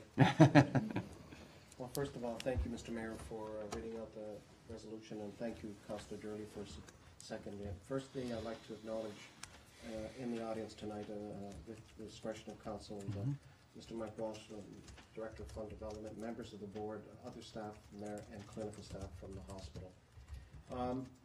I think it's pretty self-explanatory what I'm proposing, that considering that this particular piece of equipment next to that of a CAT scan and other large vital diagnostic pieces of equipment are crucial to maintain and sustain our hospital. This particular piece of equipment is been utilized by many people over many years. It has reached the point where it has been outdated and needs to be updated as well. Any of the capacity that it'll provide with the new piece of equipment would also be enhanced by that, which is currently will be opening up shortly at the new St. Catharines site, and including that which is at the Niagara Falls area. I cannot overemphasize, I guess, our commitment to our local hospital. And many of us, including my family and many of others, have over the years contributed to the Wallen Hospital and its construction. And notwithstanding that there's going to be, we're going through all the analysis and determining, and I know, Mr. Mayor, you and your fellow colleagues are looking at a second site. In the meantime, we have to keep supporting that which we have here in our own backyard. Like I mentioned in the past, there has been several efforts to support the hospital. We, in fact, at the town have contributed to the capital campaign, I believe over a 5-year period, somewhere earlier in the decade. And since all of this equipment, it's not a secret, any of the equipment that is purchased there has to be purchased through local donor dollars. And this particular piece of equipment has a very soft spot for me because my mother died of breast cancer. And at the time, and diagnostic tools that were in that time available they were able to do certain things and other things they couldn't do. And right now, particularly the vulnerability of women who are in that situation is essentially to be put forward in that context. So I am proposing that this is not a small but a significant contribution towards helping the hospital campaign reach its goal and put this equipment in as soon as possible. And if I can ask the indulgence of council, if it's required, I know that Mr. Walsh would be prepared at some point, if so asked, to provide any facts and figures about the piece of equipment right now as it stands. So I'll leave it at that, Mr. Mayor, and I don't know, Councilor Gerley, if you want to add anything else, and I hope that you will take serious consideration to this, and you will set into motion, I should say, with our other fellow communities, not far from here, that will send a message to them that we are committed and dedicated to providing that kind of health and life-saving devices in our community. Thank you. Thank you very much, Councillor. Councillor Durley, as a seconder, would you Yes. like to comment? Thank you, Mr. Mayor. We in the town of Pelham, by virtue of our location, are in a probably advantageous situation. Likely, half of our population goes north to St. Catharines for hospital services, and half goes there. And I'm just estimating these numbers. We are in such close proximity to both centers that I feel it's incumbent upon us to support both centers. And thanks to information that was gathered by our treasurer, indirectly we are donating quite a bit of money through the regional funds that are going to the new community hospital in St. Catharines, and I think that we healthcare is the most important thing that we can have, especially with the aging demographics that we do have, and certainly, as Councillor Papp's presentation points out, there is a definite need for this particular piece of equipment, and it would help a lot of people to not suffer any serious consequences if in fact things are caught quickly. So I fully support this, and looking at the monies that we do give indirectly to St. Catharines, and I think that directly we can do this because in fact it's something I feel that is necessary, and as pointed out in Councillor Papp's presentation here, we're a lot of years away from any kind of a new hospital being put in South Niagara, I'm sure. So during that time, we certainly need to maintain or help the services or get them better for what we do have. I fully support this, and will be definitely putting my hand up in support of this. Thank you. Thank you very much. Other members of council, Councillor Christie. Thank you, Mr. Mayor. I wonder if, with the indulgence of council, if I could direct some questions at the delegation that's here from the Mullen Hospital and the hospital board. Colleagues, is that okay?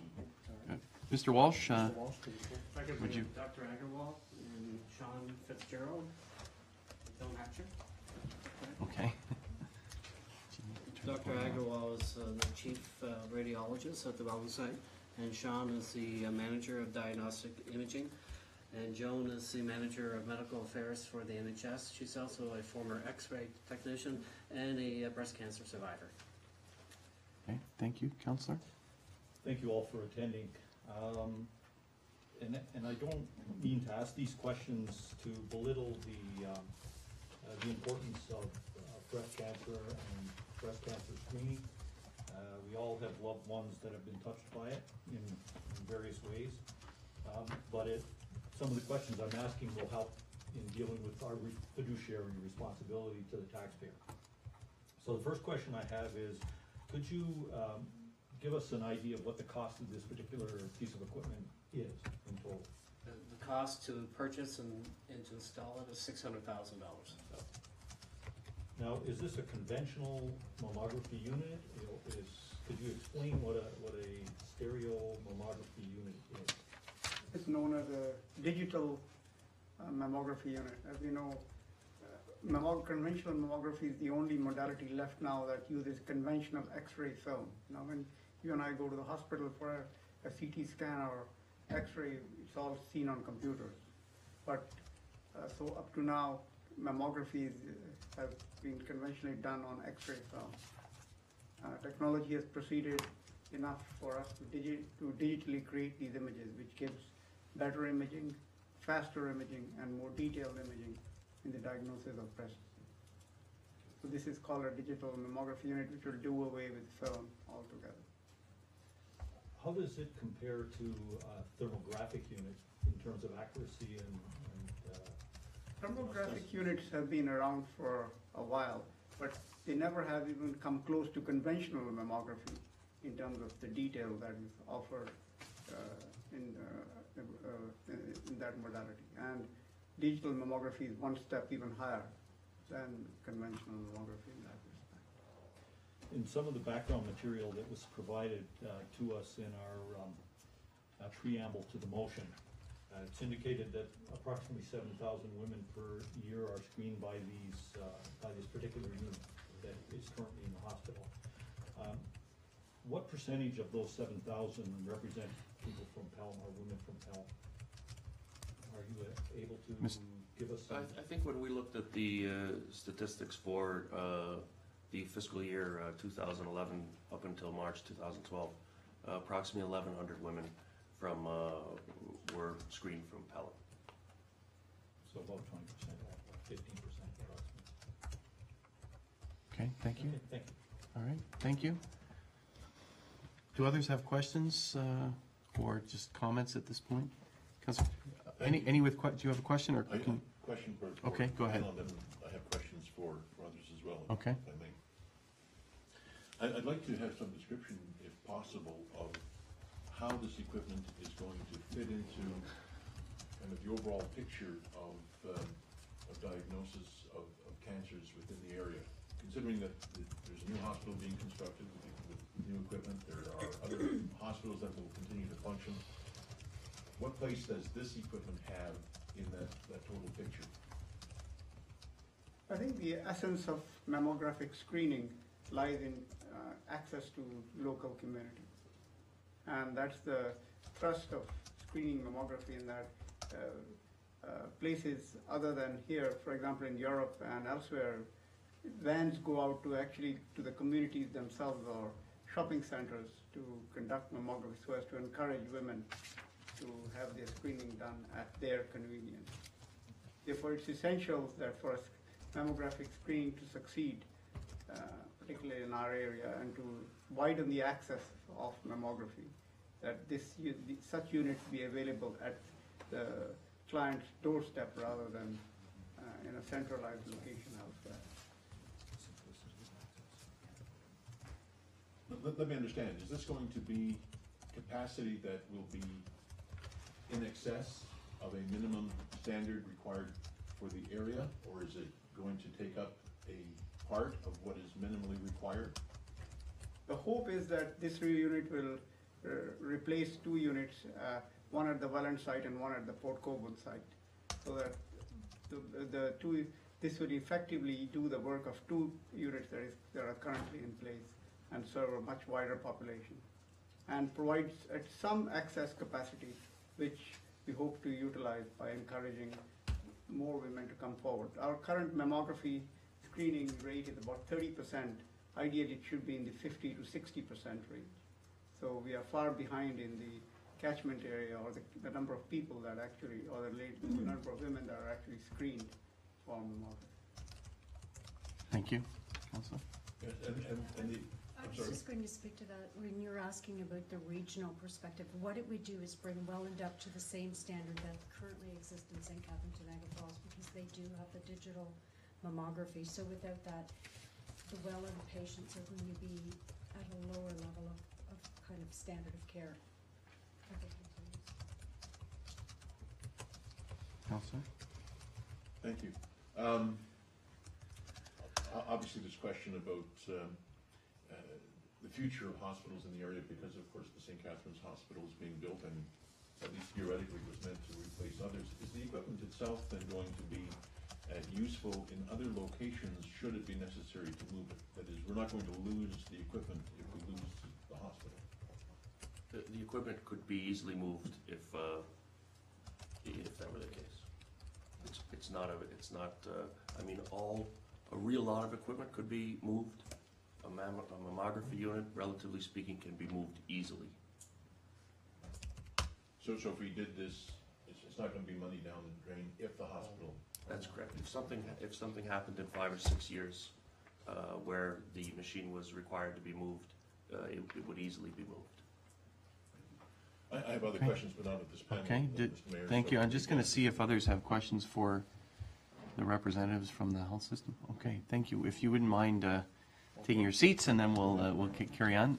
You had other questions, Councillor? I do. I just want to have some clarification, if I can, with respect to the last line in the motion having to do with the funding to be derived from the town's annual operating reserve. I wonder if we can have a comment with regard to the finances.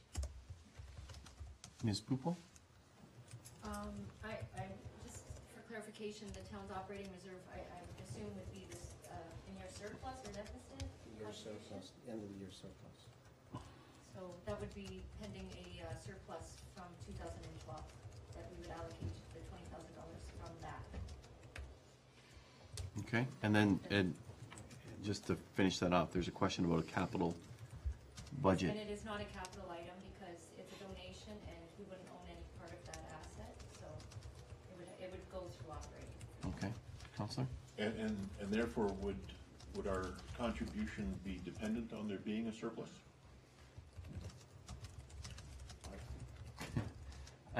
Councillor Papp, you Well, I can tell you that in the past practice, when it was done previously, it was set up as an actual budget item. Here, I'm just starting to, I'm only suggesting that as the year progresses, we've had surpluses, and we've designated, in some cases, we've actually done that, Councilor Ribiak, a portion to the hospital, I think 3 or 4 years ago.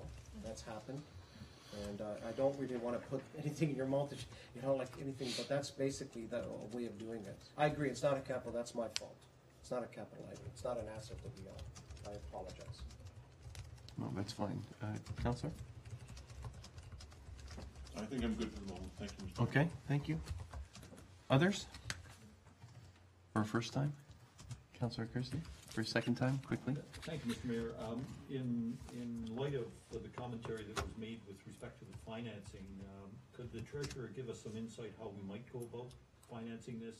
If we're going to, since the motion speaks to a 5-year commitment, how would we do that? And also, could you comment whether you think we're in fact going to have a surplus this year? Because if we're not, then we need to deal with that within this motion, I think. Absolutely. In the past, as Councilor Papp indicated, we had over a couple of years there contributed $20,000 from our in-year surplus.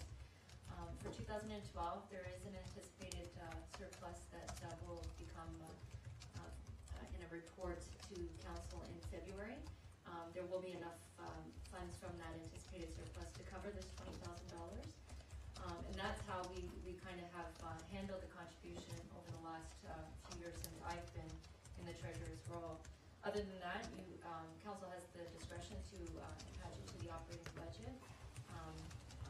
2013 to be presented on Monday of next week. So, and that's how the annual contribution can be confirmed or just set aside as financing would come from the in-year reserve. Okay, thank you. Councillor, anything You want to add to that, Mr. CEO? Just to add, Mr. Mayor, in light of the fact that we are forecasting a surplus this year, I'm fairly confident, as the treasurer mentioned, that that expense can be handled without changes to the operating budget and without changes to the tax levy. However, moving forward for the next 4 years, I can't forecast that, and I would not recommend to council that you fund it based on whether or not you generate a surplus. I would highly recommend that council moving forward 14 on would have this as a specific budget item in their operating budget that we would allocate funding to. If it's dependent on funding based on surplus, that provides a great deal of uncertainty, and I think particularly for the folks who might be counting on that money, and I can't guarantee what happened. Also, it may tempt us to budget for a surplus, which I think is very harmful as well to the ratepayer, and it's not a practice I certainly would authorize the treasurer to commence with. Okay, thank you. Councillor Kersey? In light of that, Mr. Mayor, I'd like to move an amendment to the motion that the final line read that the funding be derived from the town's 2012 annual operating surplus, and that future contributions be funded as an operating item in our operating budget.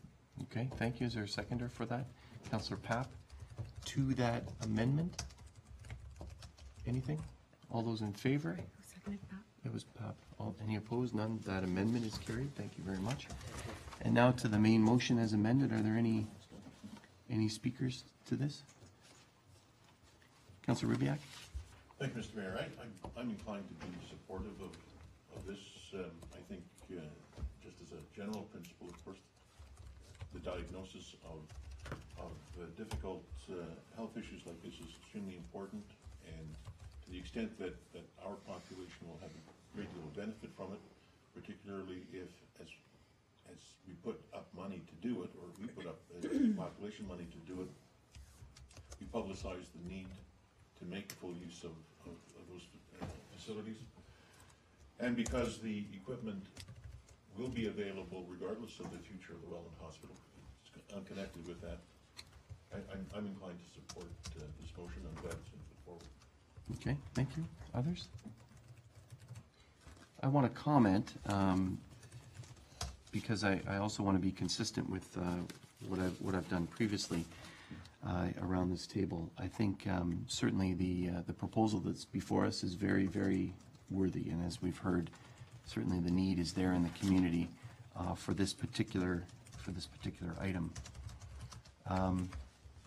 Councillor Durley indicated that the region is, so half of the property tax bill is supporting bricks and mortar for the new cancer center for cardiac care and for mental health at the new regional facilities. Those are all regional programs, and it was felt that that would be supported. I think it was a $21 million commitment, and I think the commitment annually is about $1 million. So we're 4.2% of the tax bill, so that means that $42,000 is coming out of Pelham on the property tax base on the region side to support those regional facilities.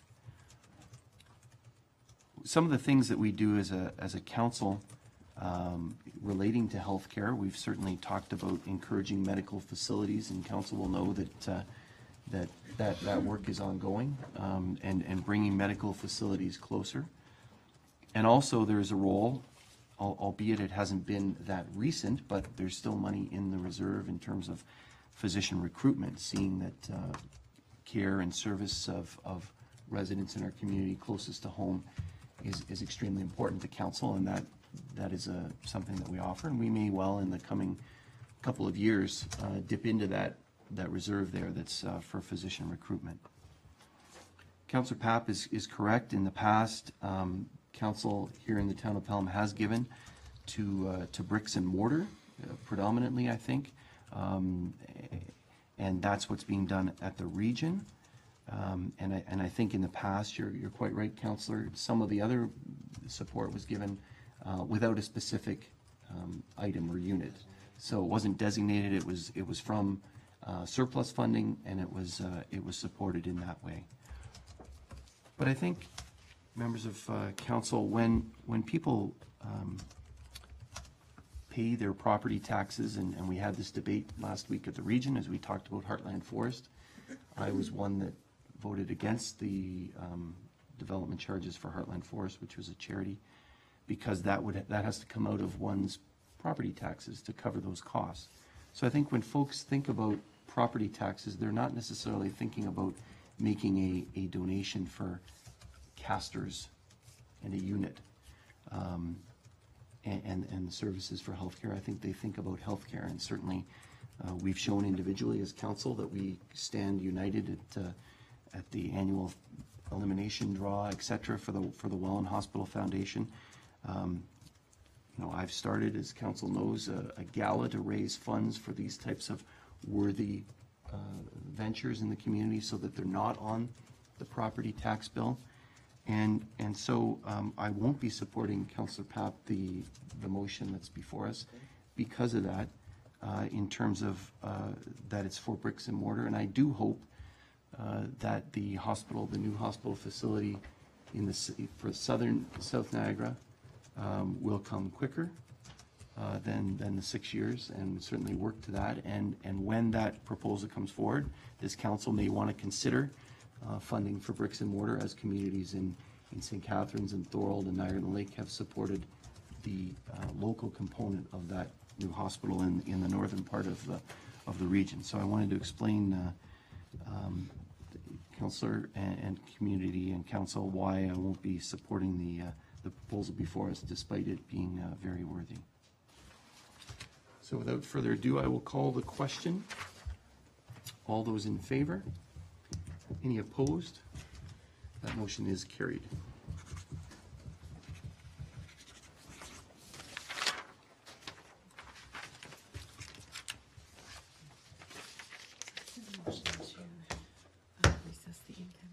Thank you. So, council, we do have an in-camera portion, and we want to recess that until after committee. So it has been moved by Councillor Kersey, seconded by Councillor Clark, that council recess the in-camera portion of the meeting and reconvene immediately following the Policy and Priorities Committee meeting scheduled for this evening. I'm going to call the question. All those in favor? Any opposed? That motion is carried.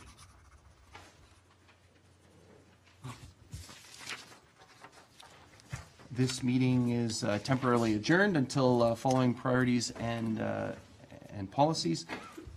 Thank you very much. We'll take a 5-minute break.